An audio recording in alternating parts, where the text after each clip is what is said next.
Hi there, my name's Chelsea Heffner. I'm the owner and director of Wildcraft Studio School. Wildcraft is a workshop center that's tucked into the hills of White Salmon, Washington. We offer classes for adults in traditional skills, studio arts, and plant medicine. This season we have over 40 workshops that cover topics from indigo dyes, natural dyes, a lot of different textile classes, sandal making, traditional medicine. For us, summer is a much anticipated season after a very, very dark winter and a wet spring.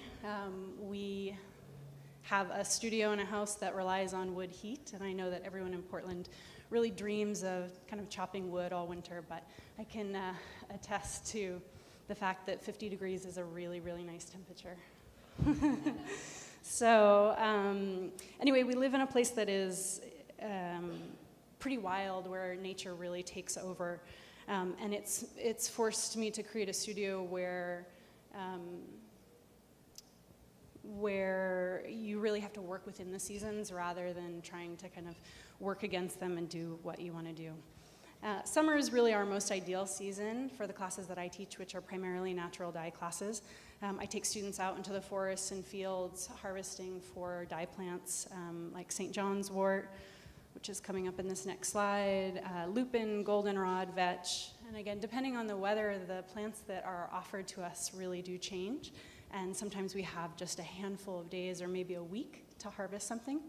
This is a beautiful pile of St. John's wort, which makes incredible, incredible plant dyes for wool and silk.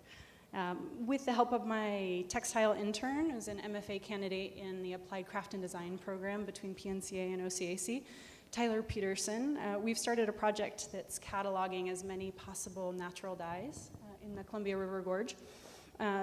This is a container of apple wood that we foraged and chopped up and then fermented for 2 weeks, which ended up producing some really, really beautiful pinks and reds, which are hard colors to get with natural dye.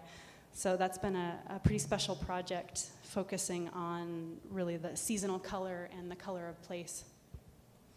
Our natural dye classes are really not exclusive in dealing with seasonality. We offer a lot of herbal medicine courses like this one in the slide that's taught by Portland Apothecary. 2 women, Kristen and Ellie, teach a handful of classes with us, taking students out foraging for medicinal plants, harvesting, bringing them back to the studio to make tinctures and different ointments and balms and distillations. This is Ellie with Oregon grapefruit, a plant probably pretty familiar with here. Something that I really love about their classes is how the conversation really flows from practical knowledge to scientific information and really back to folk wisdom, which is such an often overlooked aspect of knowledge, really prioritizing intuition and cultural practice over data and studies. Earlier in this summer, Wildcraft hosted herbalist and ethnobotanist Elise Crone to teach a class called Medicine of the Wild Rose. Elise specializes in plant medicine traditions that are specific to Pacific Northwest Native Americans.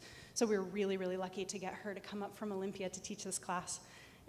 She led students through making creams and balms and all sorts of practical things that use the wild rose, but additionally, she spent a lot of time talking about the history of this plant across cultures and just the importance of it.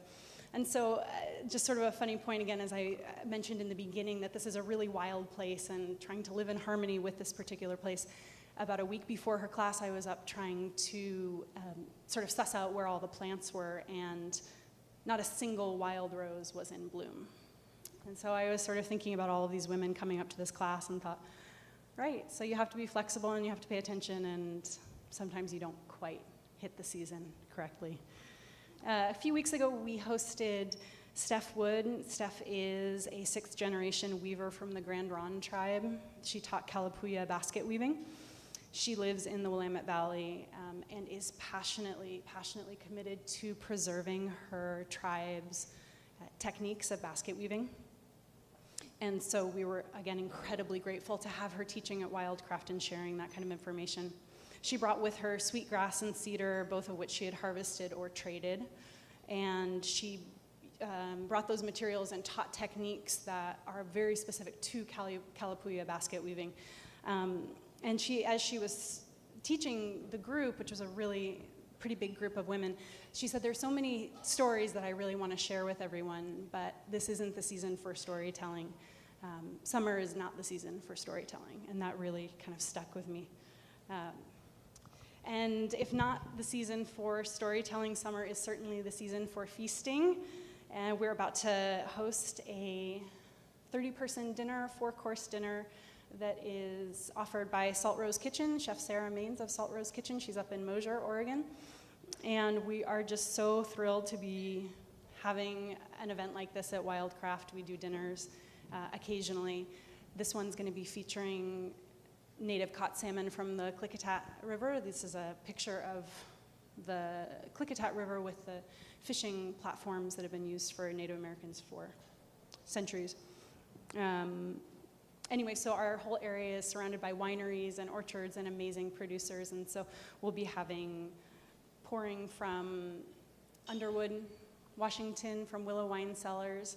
Those are some neighbors of ours, as well as a handful of other producers. So anyway, I really hope to see people up to the studio, and whether for a class or for one of our events. And just want to say thank you for coming out and supporting small people and small designers and interesting projects. Thank you.